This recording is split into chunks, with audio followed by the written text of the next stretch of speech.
Est-ce que c'est mieux? Oh! Ils ont travaillé, c'est correct. Bonjour, frères et sœurs.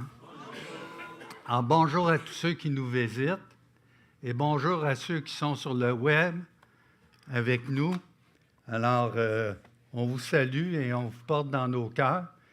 Et si vous êtes là pour la première fois, bien préparez-vous parce que vous allez avoir beaucoup de versets à regarder ce matin. J'ai préparé ce message, ça fait avant de rentrer à l'hôpital. Il était déjà terminé. Hein, Diane? Elle est descendue, mais ma femme a pu le confirmer. Je vous ai mis un passage comme ça qui n'a pas rapport avec celui que nous allons voir ce matin. Mais vous savez, on peut dire qu'on est sage en Christ, on est fort et on est honoré. Mais j'aurais dû mettre en jaune plutôt ce que les apôtres sont, les derniers des hommes, les condamnés à mort, spectacle au monde, aux anges, aux hommes. Ils sont fous à cause de Christ, mais nous, on se considère comme sages. C'est aux Corinthiens qui parle. Alors, il y avait un manque d'unité, une division. Et là, je ne dirais pas que c'est un discours ironique, mais rhétorique pour te faire entrer en toi-même si tu es Corinthien.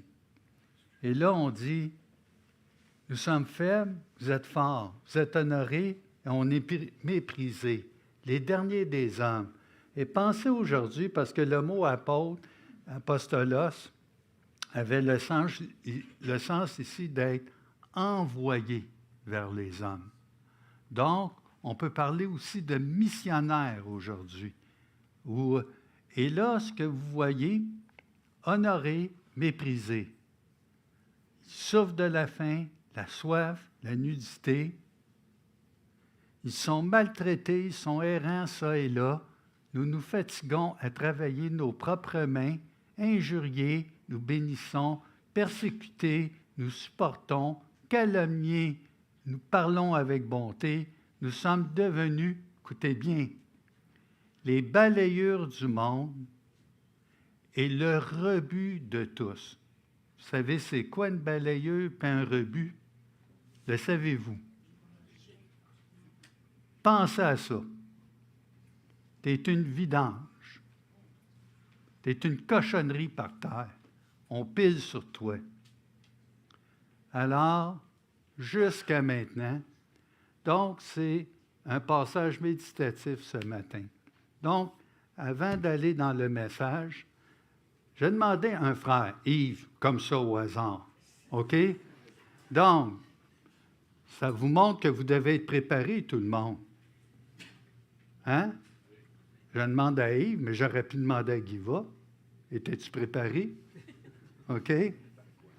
Yves, lève-toi, puis avec une voix forte, puisses-tu nous convier dans un mot de prière pour le message? Oui, Seigneur Dieu, merci pour encore une fois ce temps béni ce matin, Seigneur. Merci qu'on puisse ouvrir nos oreilles pour écouter qu'est-ce que ta parole dit à nos cœurs, Seigneur. On va voir l'apôtre Paul et Silas qui se promènent de ville en ville, qui partent de Philippe, s'en vont à Thessalonique et ensuite à Bérée. Alors oui, Seigneur, qu'on puisse apprendre de eux, de leur façon de faire, Seigneur. Alors, bénis nos cœurs par l'enseignement qu'on va recevoir ce matin. Amen. Amen. Avez-vous la pensée ailleurs ce matin? Avez-vous un cœur chargé? On a chanté des cantiques. C'est pas juste pour chanter des cantiques, il y avait des paroles. En lui, déchargez-vous de tous vos soucis. Il prendra soin de vous. Ne vous inquiétez de rien. Vous êtes prêts, messieurs? Vous allez avoir de l'ouvrage. Ce matin, j'ai 66 diapos. Mais c'est vrai, c'est vrai. Alors, témoin de Jésus-Christ, série dans les actes. On tourne. Vous êtes prêts? On va voir la mission de Paul en Europe. Ça a déjà commencé avec Alexandre. Donc, ils ont traversé de Troas, sont arrivés à Nicopolis, puis ensuite à Philippe. Hein? On ne se trompe pas. Donc, c'est un autre continent. On arrive en Europe. On part de l'Asie mineure, on arrive en Europe. Et tout ça, c'est dans la section, une section plus large, qui couvre 1535 à 1822. On tourne. Alors là, vous avez quelqu'un de très important ici avec un courriel. Parce que je ne donnerai pas les 66 diapos.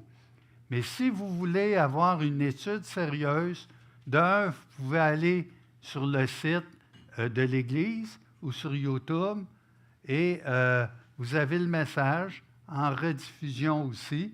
Donc, vous avez la possibilité, prenez bien mon courriel parce que des fois, tu vas dire, « Oh, ça va vite, je n'ai pas eu le temps de tout lire. » Puis il me semble qu'il y a des bonnes choses. Si vous avez quelque chose à retenir du message ce matin, c'est les 3 P. Ben, en fait, les 5 P. Pas pour Pierre, mais ça serait un 6e. OK? Donc, vous avez proclamation, prédication, parole. Ça, c'est une première étape. Quand un missionnaire arrive, comme Paul, il arrive, ce matin, on va voir à Thessalonique et ensuite à Bérée. Puis entre ça, il y a des petites villes aussi, Amphipolis, puis Apollonis. Apollonis, c'est à cause d'Apollon, hein? Apollonie. Je voulais voir si je suivais. Donc, nous avons la deuxième étape dans la vie de tout le monde qui essaie d'annoncer l'Évangile. Vous allez voir, il y a de la persécution.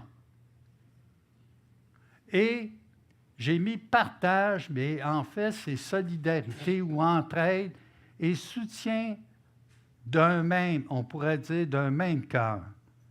Et d'un même cœur, c'est une expression qui revient souvent dans les actes. Ils étaient tous d'un même cœur. OK? Donc, on continue.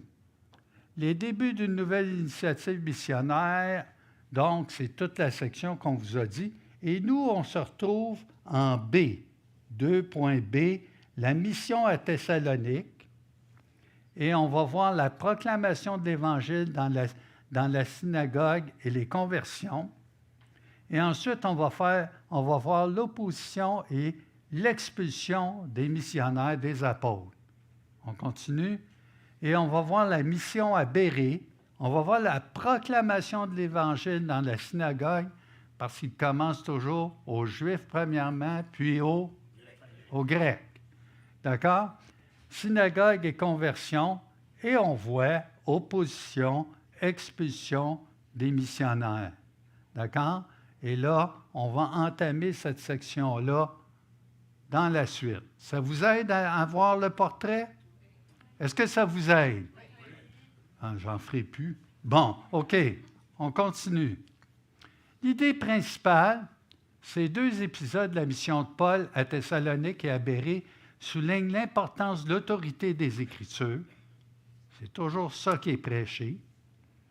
L'invariabilité de l'Évangile de Jésus, Messie crucifié et ressuscité. On ne change pas, on ne déforme pas le message. La constance de l'opposition à l'Évangile et la réalité de la solidarité entre les disciples de Jésus.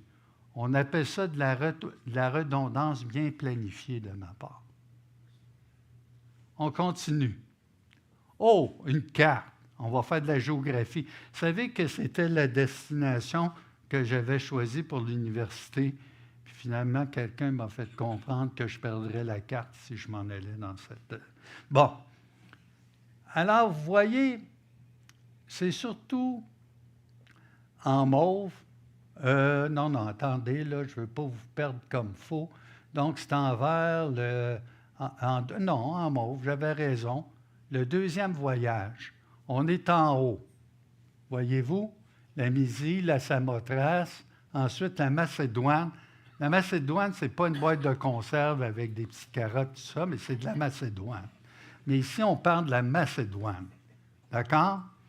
Et on va descendre en Grèce, l'Achaïe. C'est ce qui nous attend dans les prochaines semaines.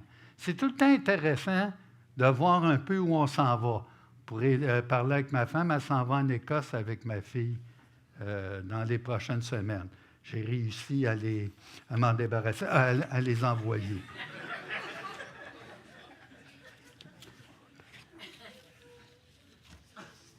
OK, on tourne, messieurs.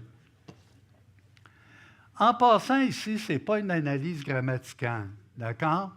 Mais vous aurez le temps de regarder ça quand vous aurez le temps d'aller visionner. Alors, ce matin, Paul et Silas passèrent par Amphipolis et Apollonie. Est-ce qu'ils ont eu le temps de parler à ces gens-là? Puis à quelle heure qu'ils ont traversé?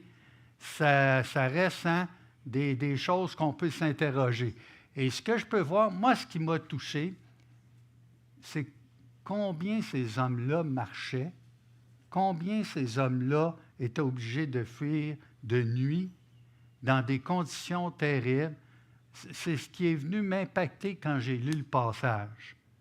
Et là, l'action, ils arrivèrent à Thessalonique où les Juifs avaient une synagogue. Et selon sa coutume, qu'est-ce que faisait Paul? Aux Juifs, premièrement, aux Grecs. Donc, il rentre dans la synagogue, puis Paul y entra, il discutait avec eux pendant 3 sabbats d'après les Écritures. Fait qu'il y a eu le temps, 3 sabbats. On continue. Donc, expliquant et établissant que le Christ devait souffrir et ressusciter des morts, disait-il. Et Jésus que je vous annonce, c'est lui qui est le Christ. Ça ne peut pas être plus clair, hein? Vous êtes d'accord? Oui? Amen? OK, on continue. Luc a utilisé 3 mots différents pour décrire son ministère. Il a argumenté, et le mot grec, dialexato, n'ayez pas peur, je vais en citer comme ça des mots grecs, juste pour vous habituer tranquillement, OK? Qui signifie discuter ou converser. Alors, vous pourrez aller comparer avec Actes 17, où Paul va faire un débat à Corinthe. D'accord? Il va prendre le mot dialégo. Donc, argumenter, discuter, converser. Ensuite, il va expliquer, et le mot grec dianogon, qui signifie littéralement ouvrir. Et ça, c'est un mot très intéressant. Vous savez, les 2 disciples qui marchaient sur le chemin d'Emmaüs avec Jésus, il leur a ouvert l'esprit. Donc, ouvrir est le mot utilisé pour instruction de Jésus, des 2 hommes dans Luc 24, 32. On continue. Donc, prouver est le mot grec paratitéménos. Voulez-vous le répéter après moi? Yeah, c'est bon. C'est bien parti, Jean-Daniel. OK. Qui exprime l'idée de produire quelque chose comme preuve. Expliquer. Donc, Paul présentait à son auditoire les passages appropriés de l'Ancien Testament. Alors là, il n'y avait pas le Nouveau Testament. Ça se faisait, ça s'écrivait.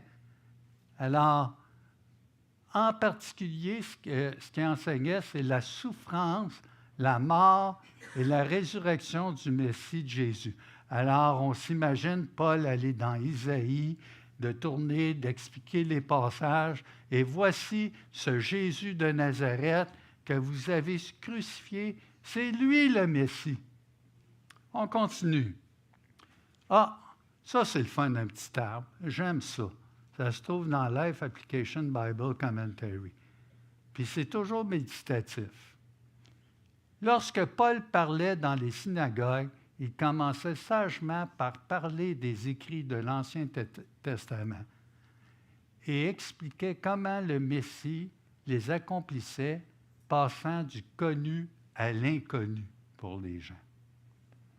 C'était une bonne stratégie. Mais n'oubliez pas, on peut avoir toutes les stratégies du monde, mais c'est le Saint-Esprit qui parle. Lorsque nous témoignons pour Christ, nous devrions commencer là où les gens se trouvent. Bon, tu es à Montréal, je vais être à Montréal. Non, non, c'est plus que ça, je veux dire. Commencer là où ils sont, c'est qu'il y a des gens qui ne connaissent même pas Jésus. Il y a des gens, il ne faut pas penser, « Ah, moi j'ai été élevé, puis la personne, puis des fois, non, non, moi je ne crois pas que Dieu existe. » Bon, on va commencer là avec toi. D'accord? Affirmer la vérité qu'ils connaissent et finalement tendre vers la présentation de qui? Christ, c'est Christ qui est glorifié. Christ est toujours au centre, celui qui est la vérité. Puis là, les gens à la maison, excusez-moi, je vais me déplacer souvent en dehors de l'écran comme ça. Bon, on continue. On continue notre texte. Quelques-uns, non, c'est beau. Hey, commencez pas les gars. Quelques-uns d'entre eux furent persuadés et se joignirent à Paul et à Silas, ainsi qu'une grande multitude de Grecs craignant Dieu. Alors pour moi, c'est évident, je vois 3 catégories, tout le temps, de plus en plus, c'est-à-dire les Juifs, les païens, les gentils, puis il y a des gens qu'on appelle les craignants Dieu. Donc, ils semblent avoir, un peu comme Corneille, hein? Corneille, c'était un quoi? Non, non, je viens de le dire. Un craignant Dieu. OK. Bon. Vous suivez, c'est bon. Ainsi qu'une grande multitude et beaucoup de femmes de qualité. Ce que je veux, avant de passer à l'autre diapo, vous étiez prêts, je le sais. Est-ce qu'il y a eu des écrits à Thessalonique? Il y en a eu 2. 2 épîtres. Alors, on pense des fois que les choses tournent de mal, puis les gens on va voir qu'ils étaient moins disposés qu'à Bérée, mais il y a eu quand même 2 lettres à Thessalonique, montrant l'impact du ministère de Paul dans le temps, dans la séquence. Jamais oublier ça. On continue. Mais les Juifs jaloux, que ça ne prend pas de temps. 3 sabbats. Ils prirent avec eux quelques hommes méchants de la populace. Je ne sais pas si vous voyez ici le combat spirituel. On parle de Dieu, Paul fait la présentation, et des Juifs qui se disent pieux vont prendre avec eux quelques hommes méchants de la populace. Voyez ce que le cœur de l'homme, ce qu'on est capable de faire, hein? Alors, ils provoquèrent des attroupements et répandirent l'agitation dans la ville. Dans la ville, ils se portèrent à la maison de Jason. Qui est ce Jason? Bien, premièrement, on pense que c'est celui qui a hébergé les Paul et Silas. Ça va?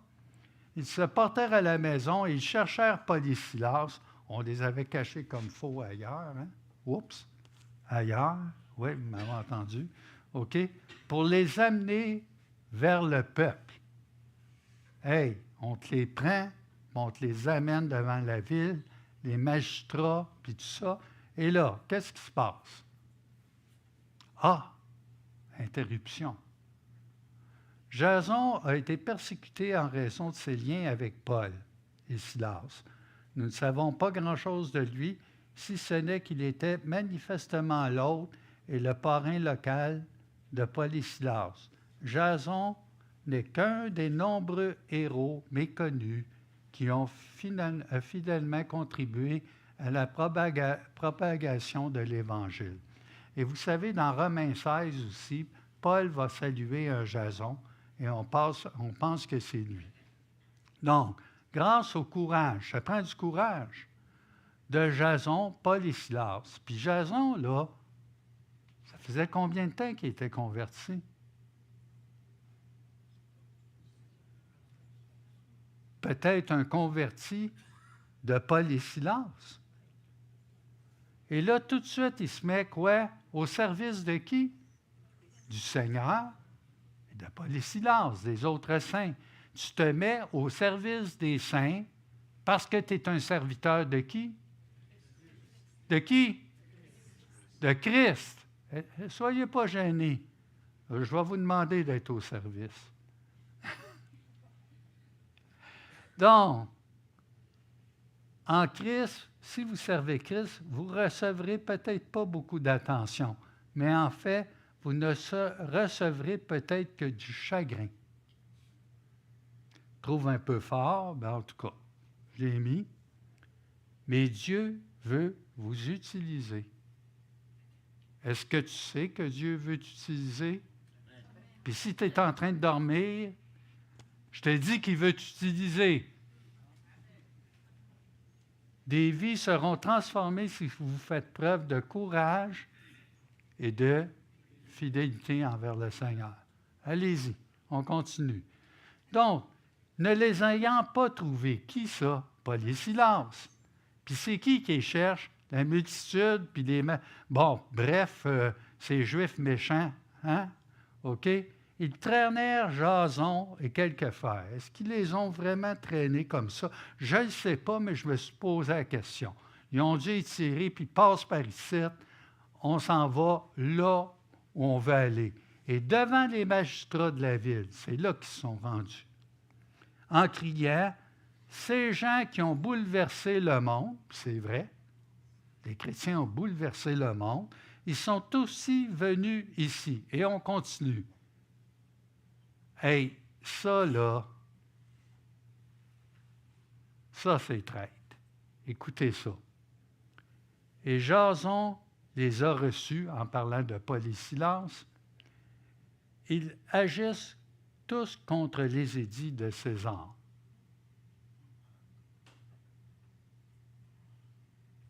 Non.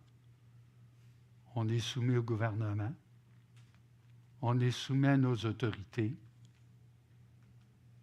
Et là, ils disent, et ça c'est vraiment tordant, hein? Ils disent qu'il y a un autre roi pour Jésus. Donc, en appelant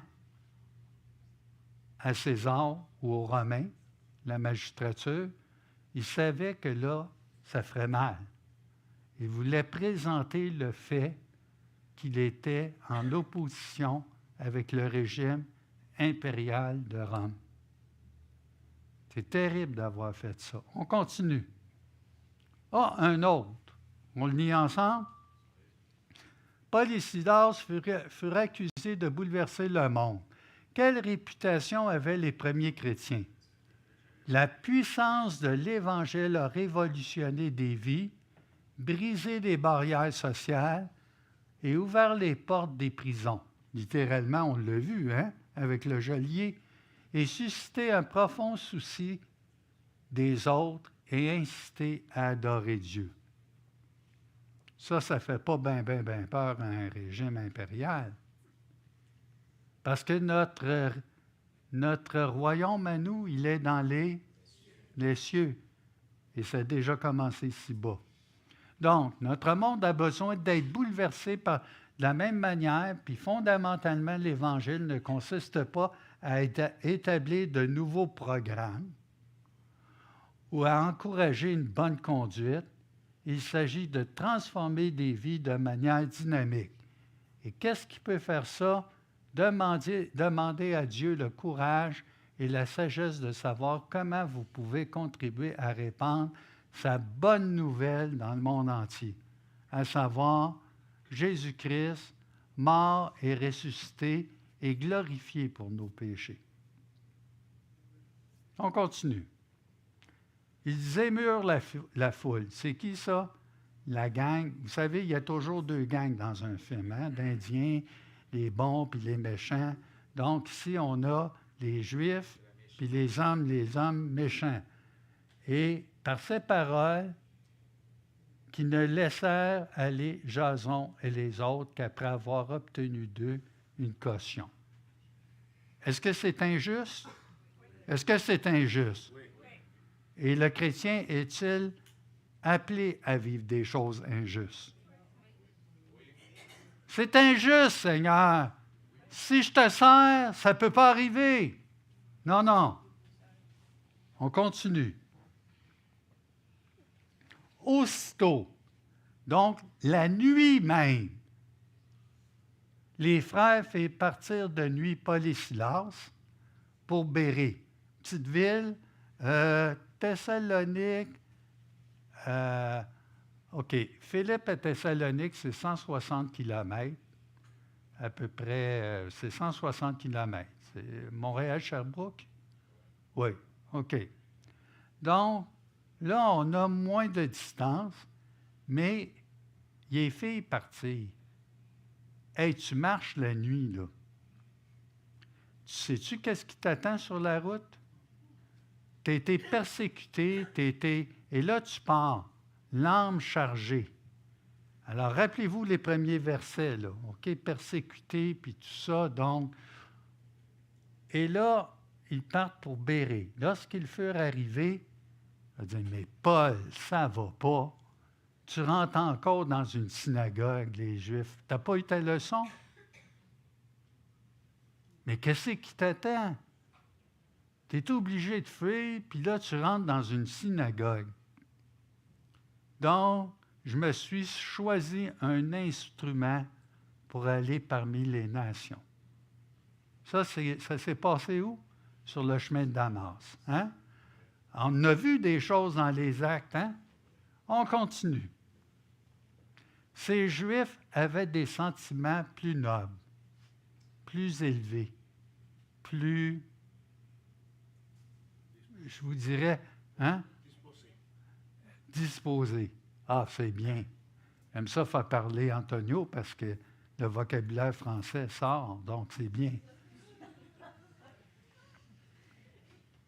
Que ceux de Thessalonique, mais n'oubliez pas qu'il y a eu 2 lettres à Thessalonique.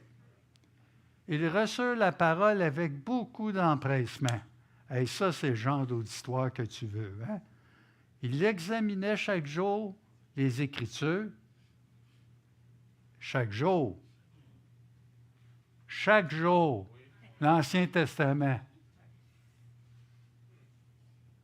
Pour voir si ce qu'on leur disait était ça coche. Hein? On continue. Quel auditoire idéal! Il présentait les qualités que tout enseignant de la parole aimerait trouver chez un auditeur. Hein? Dans ton cours, tu aimerais ça. Hein? Quand tu vas à Gatineau, quand tu vas à Parole de vie, ou même, bon, tu n'es pas obligé de les réveiller. Hein? OK, c'est bon. Ouvert d'esprit. Il était réceptif à l'enseignement. C'était des auditeurs avides. C'est ce que vous êtes, là. Oh, je suis en train de vous avoir. Il y en a-tu un qui dort? Réveillez-le. OK? Ils étaient ouverts à la vérité. Scrutateurs des Écritures, ils ne croyaient pas tout et ne prenaient pas tout le monde au mot. Ils faisaient leur devoir. Même le prédicateur d'en avant était étudié. Ça va? Chercheurs de vérité, ils recherchaient la vérité absolue. Il y a beaucoup de vérité là-dedans. Hein? OK. On tourne. John Wesley qui a dit ça. Je désire connaître une chose, le chemin du ciel. Dieu lui-même a daigné nous l'enseigner. C'est précisément à cette fin qu'il est venu du ciel. Il l'a consigné dans un livre. Donnez-moi ce livre à tout prix, donnez-moi le livre de Dieu.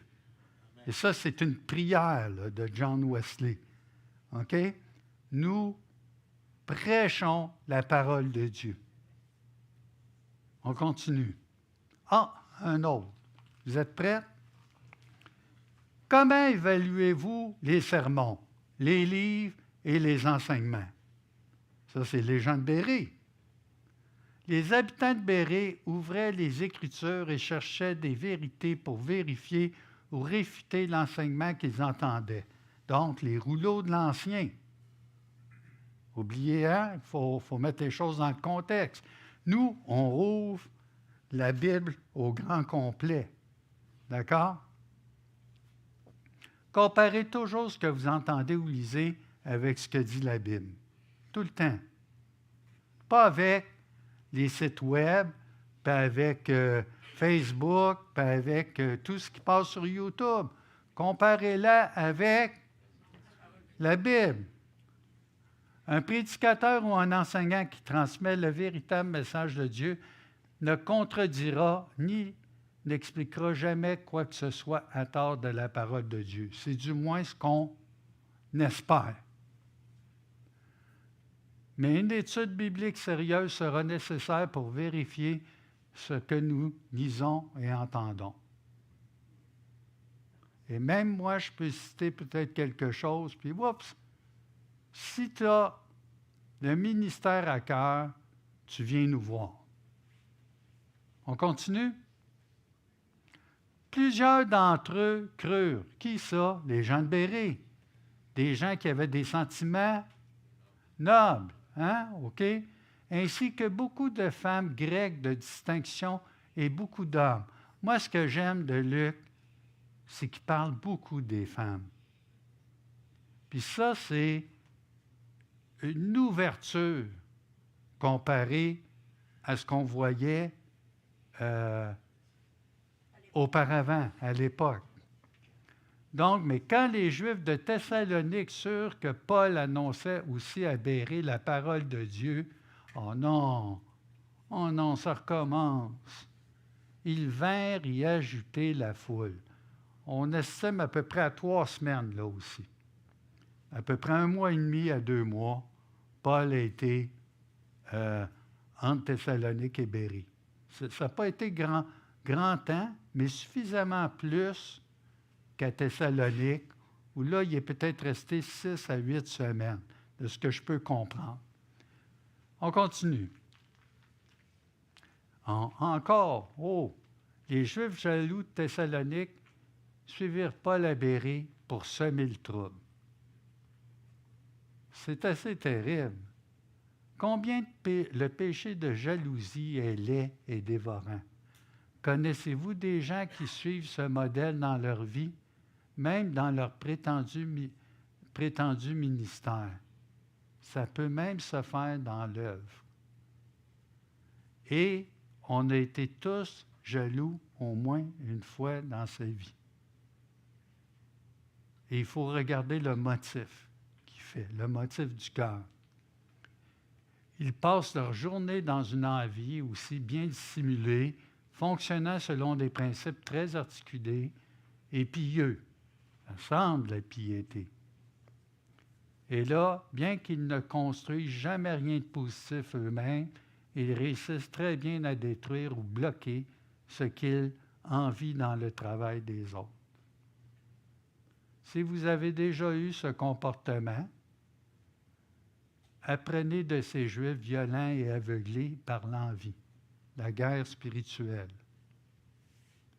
Donc, comme tant de leurs semblables avant eux, ils attaquaient le porte-parole de Dieu lui-même. C'est quand même terrible, hein? Paradoxal. Il t'apporte la parole de Dieu et toi, tu l'attaques en te croyant pieux. Hein? On y va. Donc, aussitôt, qu'est-ce qu'ils ont fait? Ça a recommencé. Alors les frères firent partir Paul du côté de la mer. Quelle heure qui était, je ne le sais pas. Mais moi, j'imagine cette scène-là de nuit.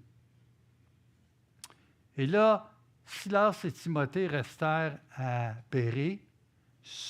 Donc, il y a 2 frères, Silas et Timothée, mais ils ont fait quitter Paul. Ceux qui accompagnaient Paul le conduisirent jusqu'à Athènes. Petit voyage en bateau, pas juste d'une demi-heure.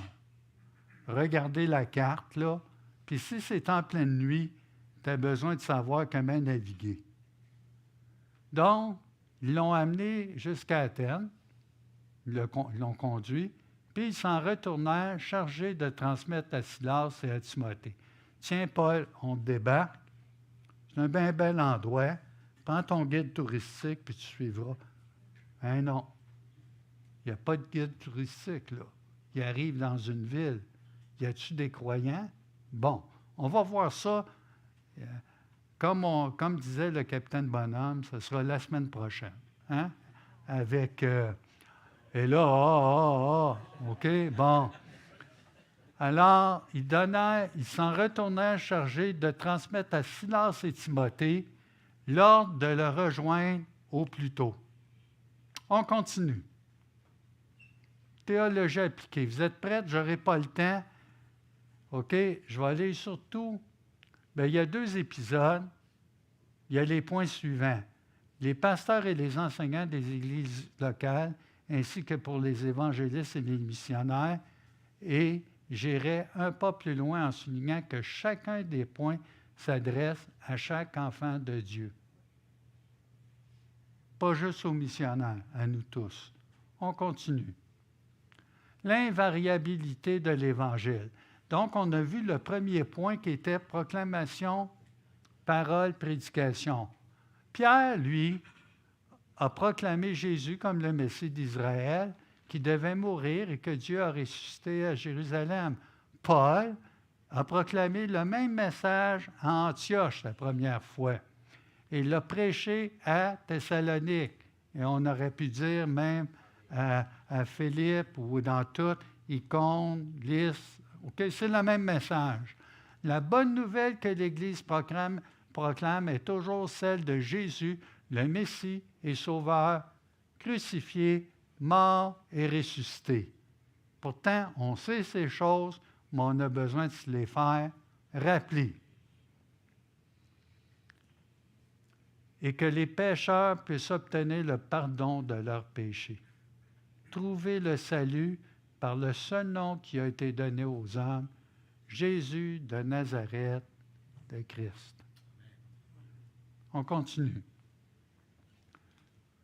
On voit le point A, l'invariabilité de l'Évangile, proclamation, parole, prédication. Donc, plus encore, devenez des enfants de Dieu par adoption, scellés par le Saint-Esprit. Hey! Savez-vous que pour tous ceux qui sont nés de nouveau, le Père et le Fils habitent en vous? Amen. Et le Consolateur. Et moi, dernièrement, je ne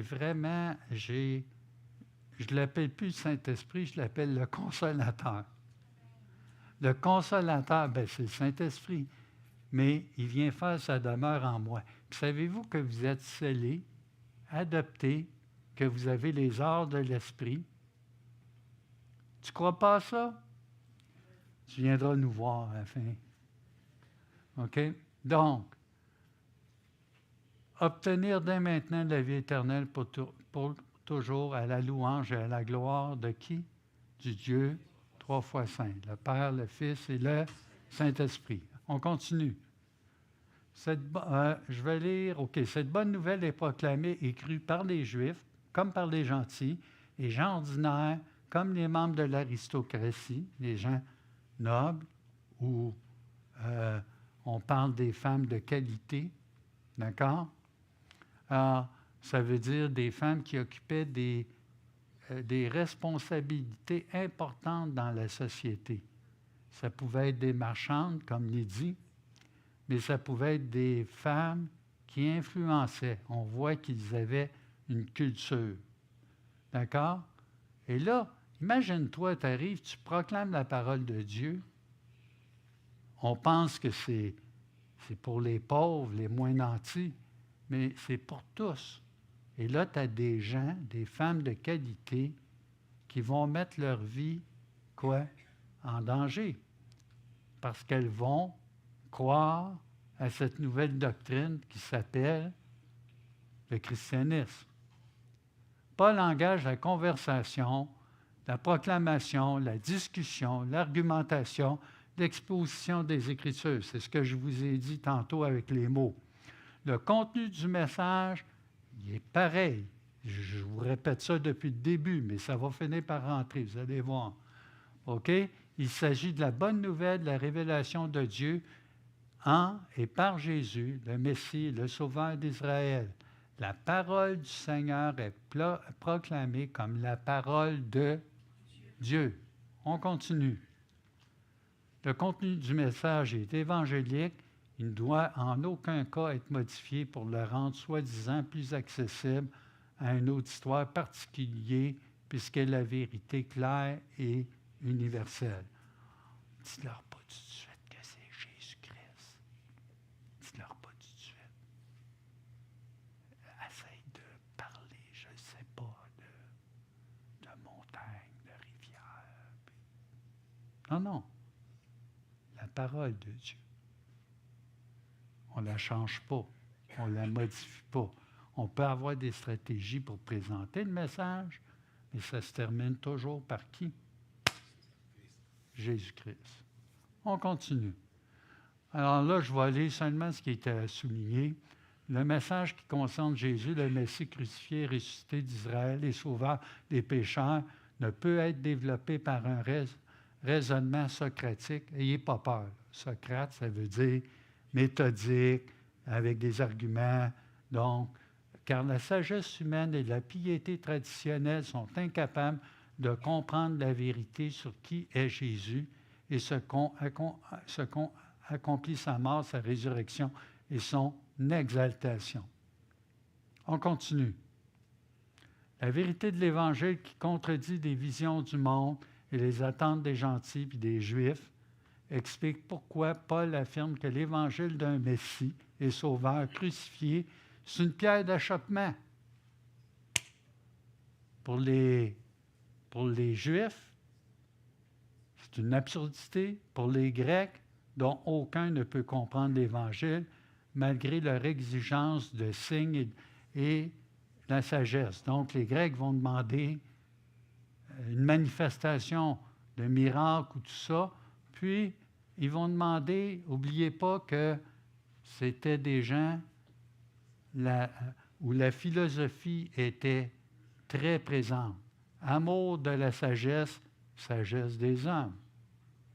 Sagesse des hommes. Puis la parole de Dieu, c'est une folie pour l'homme qui ne comprend pas. OK.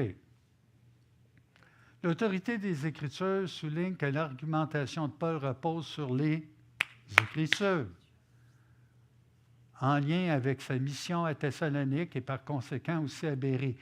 Il est évident que les Juifs qui enseignent à la synagogue lisent, expliquent et argumentent à partir des Écritures.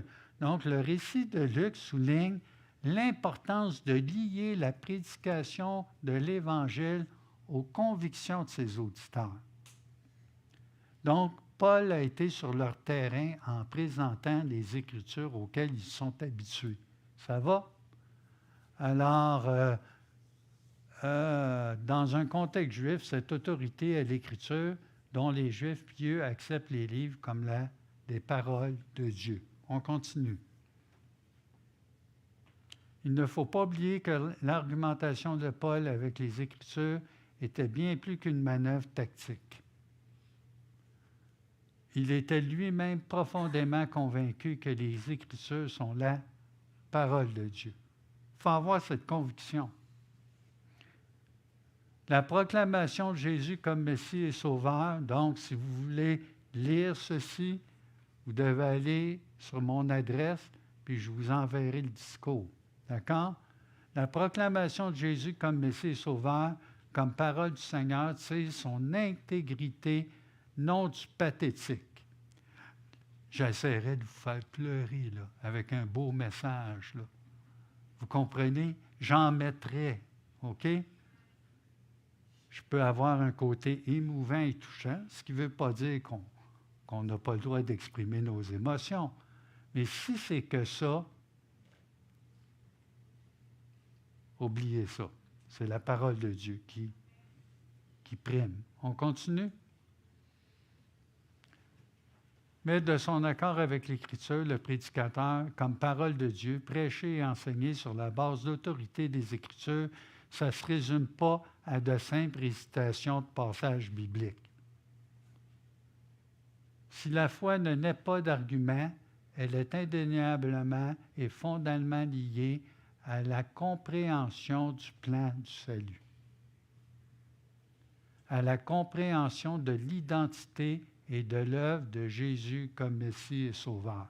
Si vous placez la confiance dans le message que je donne, moi je vous dis, mettez votre confiance dans celui qui est révélé. Donc, on continue. J'en ai bien d'aider. Pour les chrétiens, la réalité de l'autorité des Écritures signifie que la proclamation et l'enseignement des prédicateurs ne sont pas acceptés spontanément. Les gens de Bérée, hein?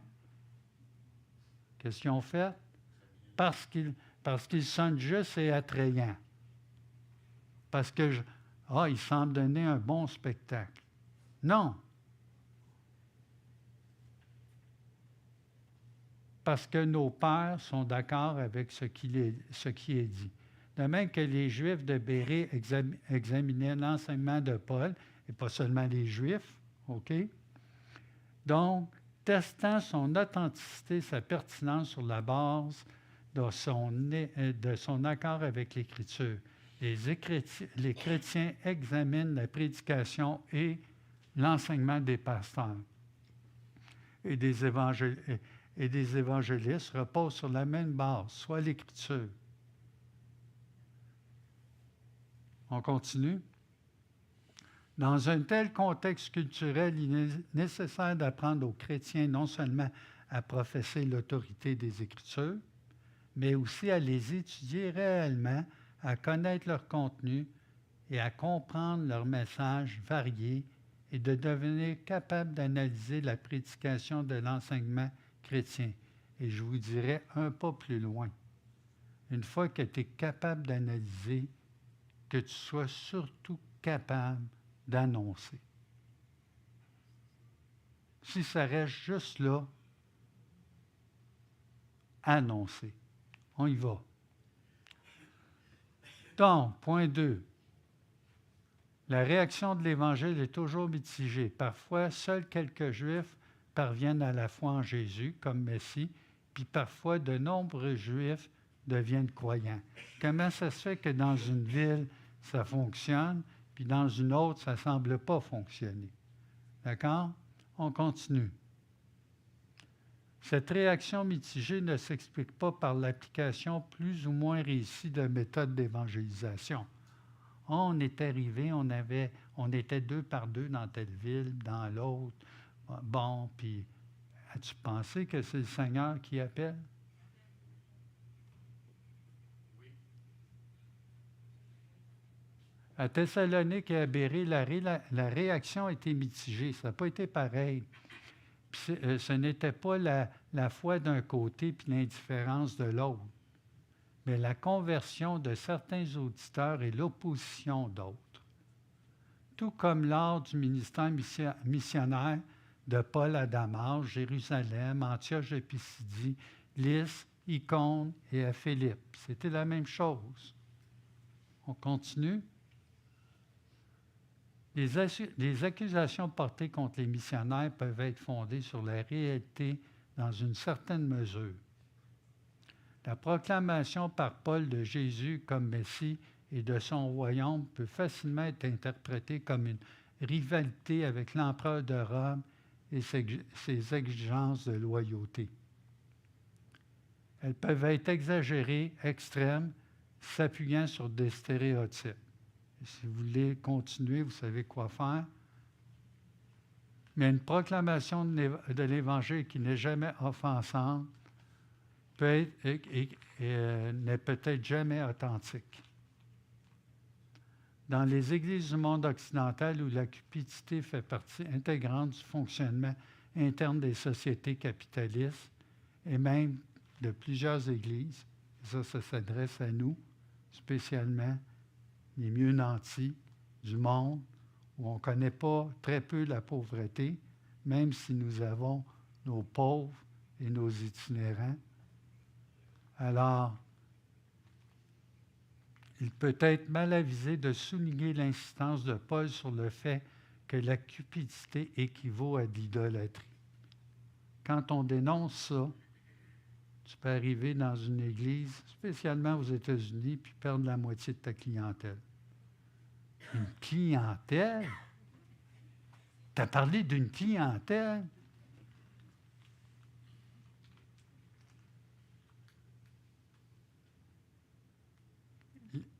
Prêcher sur la cupidité et l'idolâtrie, ça contredit car en fait, qu'est-ce qui contredit le caractère de Dieu, l'amour de Jésus-Christ et la vie nouvelle de ceux qui se sont engagés envers Jésus?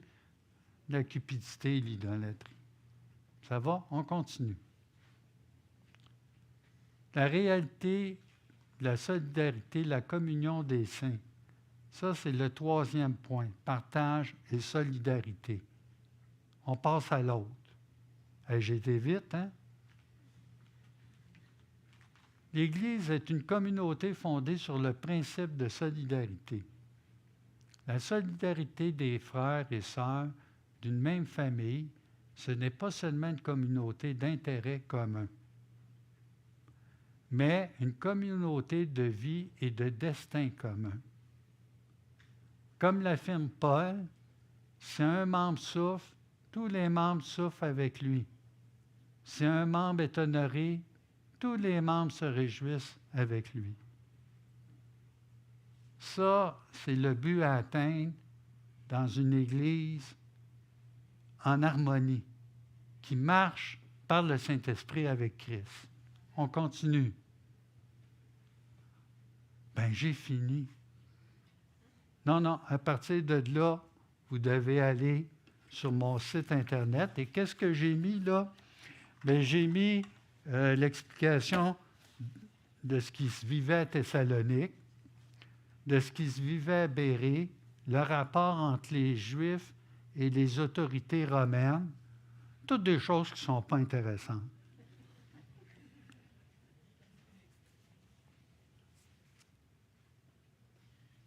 Prions. Notre Dieu, notre Père, nous t'adorons. Nous t'adorons pour l'amour manifesté de nous avoir envoyé le Fils unique, ton Fils unique, Jésus-Christ, dans le monde, pour nous sauver, nous réconcilier avec toi. Il est mort, il a porté en lui nos péchés, et son sang a été répandu. Et notre Dieu, il est ressuscité d'entre les morts, et il est monté, couronné de gloire, devant les autorités et devant tous ces êtres que nous ne connaissons pas dans les lieux célestes. Et il a été pleinement élevé, il est à ta droite, il est à la fois l'agneau sacrifié et il est à la fois le lion de Juda. Notre Dieu, nous pouvons te dire toutes ces choses parce que nous avons le Consolateur. Et si nous n'avons pas le Consolateur, je te prie ardemment pour tous ceux qui ont entendu le message, de venir à Jésus-Christ tels qu'ils sont, de se courber devant la majesté et de reconnaître que ce sont nos fautes qu'il a portées en lui pour nous réconcilier avec le Père. Merci pour ce temps que tu nous as donné. En Jésus-Christ, amen.